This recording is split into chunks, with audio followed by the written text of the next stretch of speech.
No matter the state of the world at any given moment, we all tend to think that everything is cooked or that we're all screwed. And all we can do is just hope the world doesn't end. Like, remember when everyone thought the world was going to end in 2012, 2014, 2016, and basically every year after that? And of course, I wouldn't be making this video if I wasn't guilty of this myself. I've also had these world is doomed moments. For example, COVID-19, nuclear warhead testing, wars, economy, environment, social norms. Like, I even remember one time being at my friend's house and I heard on the news that a country is testing a nuclear bomb, and we all thought we were going to die. We were all panicking and we are all getting scared. And everything always seems to be falling apart, no matter how much good happens in the world. It never manages to counteract it, or so it seems. Now, I'm not going to sit here and tell you that these things we worry about are not important, okay? Because they probably are. I'm not going to claim with my limited knowledge that any of these things will actually lead to impending doom or not.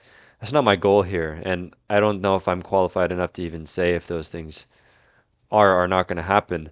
My goal is just to promote well being. And this means finding a balance between not worrying and worrying, because we know that too much of either is detrimental to your health.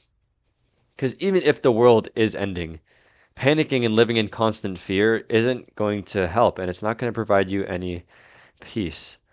So, where do we look to find this balance between worrying and being at peace with the world? Because we're not so naive that we think all the world's problems are just going to solve themselves and we just completely go hands off and let everything run its course. And yet, we also don't want to be stuck in a constant fear of impending doom because constant anxiety is harmful, especially to your personal health, and anxiety doesn't actually solve problems.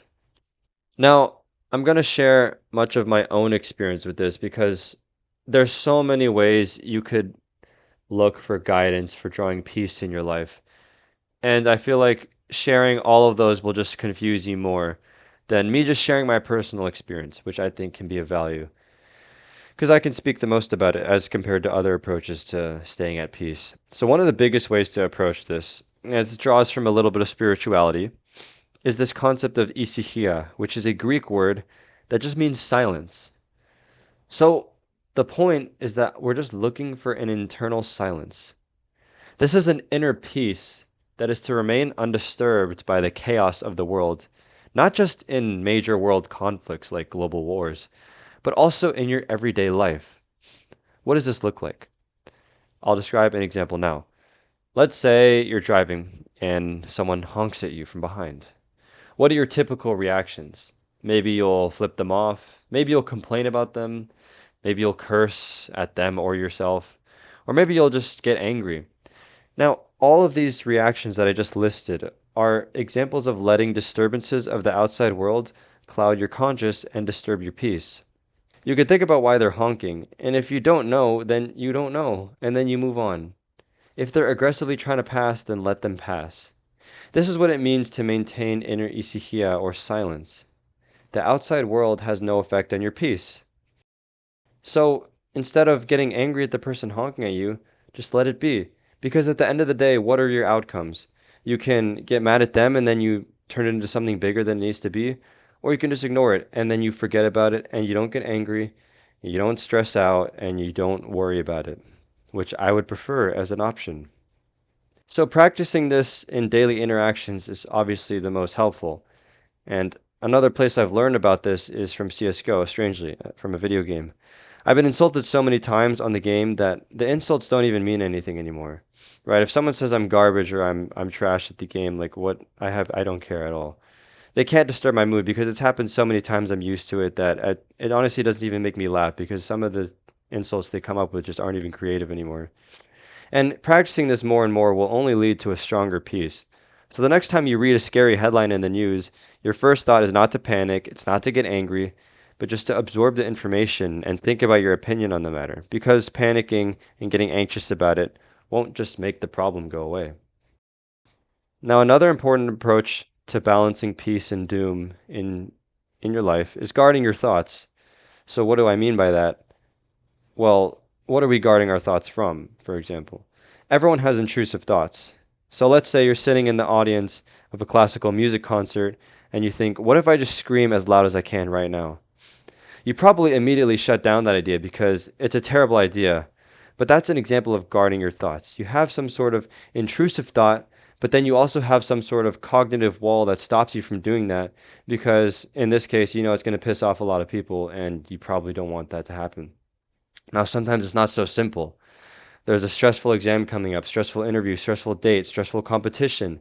It's going to be basically impossible to not think about these things, especially if you're a normal person who just has normal stresses.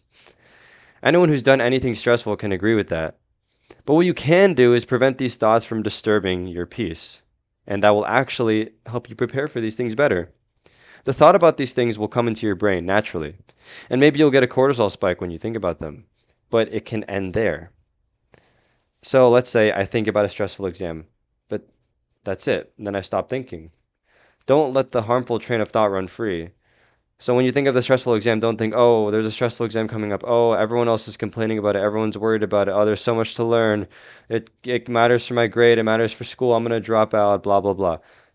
Now, this is, of course, a very hard thing to master, and I'm certainly far from mastering this myself.